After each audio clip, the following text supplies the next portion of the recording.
वाहिगुरु जी का खालसा वाहिगुरु जी की फतेह वणक्कम from the people of Punjab.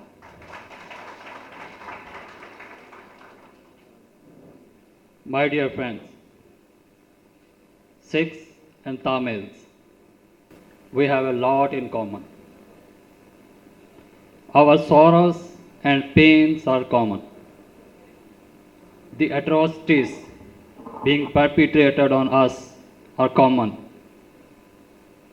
And our oppressor is also the same entity. Our martyrs and methods of martyrdom also have many commonalities. In times to come, I hope in times to come, our joys and happiness will also be in the spirit of togetherness. Today, as I stand here to pay homage on the behalf of Dal Khalsa to Thiru Sinkra Lengnar, who fasted for 76 days leading to his martyrdom, I recall the similar martyrdom of Punjabi stalwart Darshan Singh Perumal, who fasted for 74 days to attain martyrdom for Sikh homeland during the 60s of the last century. Both chose non-violence as their tool and laid down their lives. In the last decade of the last century, Tamils had armed warrior Viluplai Prabhakaran as their hero. And Sikhs had a hero in the persona of Sant Jarnail Singh Pindramwale. I offer the flowers of devotion to every human being, whosoever it is, who has been martyred for the rights and the just cause. Shortly after the partition in 1947, we all know the demonstrations began in the different states across India to assert their fundamental rights, and these demonstrations were not unreasonable, as all these states were assured that if they chose to stay with India, then they will be given due rights and federal structure of governance as envisaged in the Constitution of India will prevail all over India. But in reality, the opposite happened. There was no devolution of power on nationalist and linguistic states, but our very existence was challenged and labeled as threat. Yet, all our forefathers, yours and ours, fought a long struggle. They fought a long struggle to maintain our existence and survival by making innumerable sacrifices. However, to malign and observe our distinct identity, the majority population and their leadership in India continued their mechanism to assimilate and to resorted to various maneuvers to foist and maintain their dominance. Speaking of Punjab, after making endless sacrifices, we were given a state based on the language, but that was too incomplete. Punjab was torn apart. Punjabi speaking areas were separated from Punjab. The villages of Punjab were demarcated and the Chandigarh was carved out of from Punjab. River waters were looted and this loot continues till this day. From 47 to 84, we Sikhs and Punjabis made immense sacrifices hoping that the federal structure would work. The Anandpur Sahib resolution was drafted and adopted. We struggled with huge sacrifices for acceptance of the demands mentioned in the resolution. And I am very well aware the contents of the Anandpur Sahib resolution resonated in Tamil Nadu as well, as its focus was a true federal structure. Ironically, India and its mainstream political parties dubbed Anandpur Sahib resolution and documented it as secessionist. I think that India is holding a pseudo federalism. Today, when we are talking about giving more powers to the states, the practice of the union government is exactly opposite to our demands. There is constant, continuous, and determined centralization of power, suppressing rights of the states, and it can be seen in the three farm laws and the attempts to conjoin rivers water across this country to the detriment of the needs of the riparian states. The present government, led by Narendra Modi, has transformed India into a Hindu nation. The central government has enacted black laws like TADA, POTA, UAPA, and has given unlimited power recently to NIA. And these powers and these laws are suppressing minorities and dissenting voices. In the past few years, a number of false cases have been registered against the youth in Punjab under UAPA.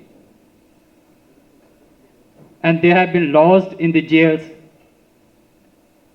under UAPA, which virtually means no bail for long periods. And they are under jails, and even some of them are dying. I am actually aware that this phenomenon is continuing not only in Punjab, but also in Tamil Nadu and other states.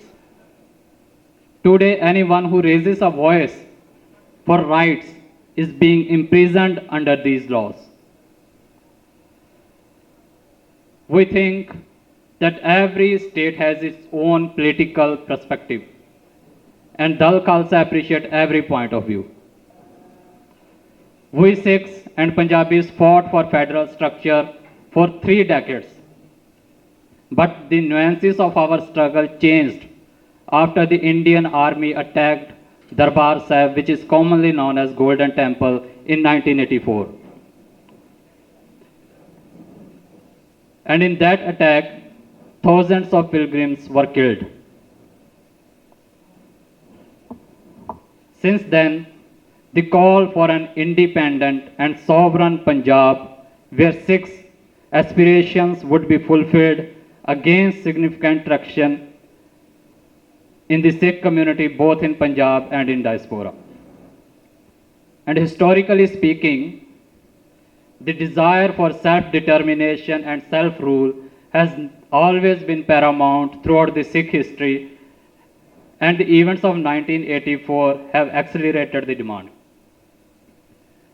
It is our clear understanding over our 75 years of struggle against the Indian dominance that the solution to what we call it as the Punjab problem rests not in federalism but in complete independence of Punjab. Nevertheless, Dal Khalsa supports the struggles of nationalities and ethnic minorities who are fighting against New Delhi's hegemony and engaged in maintaining their distinct identity. I urge the youth of all the struggling nationalities in India to join hands and move forward together to keep our legacy alive as we are today doing, recalling the spirit and contribution of Shankaralinganar.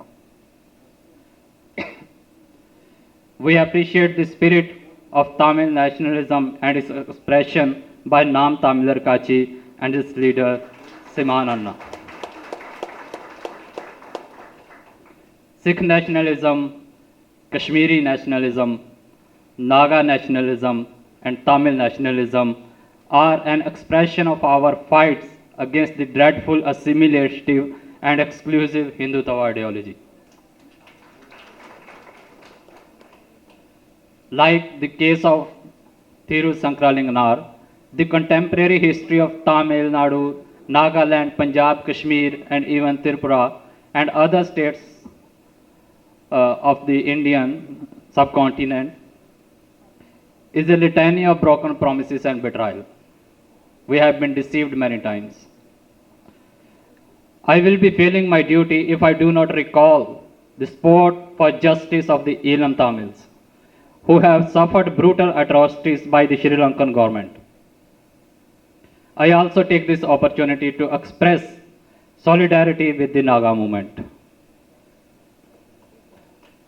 Those who are fighting for the self-determination with honor and dignity, and our support to the Tripura indigenous people who are fighting a battle of survival. Our common enemy is deceitful Indian leadership.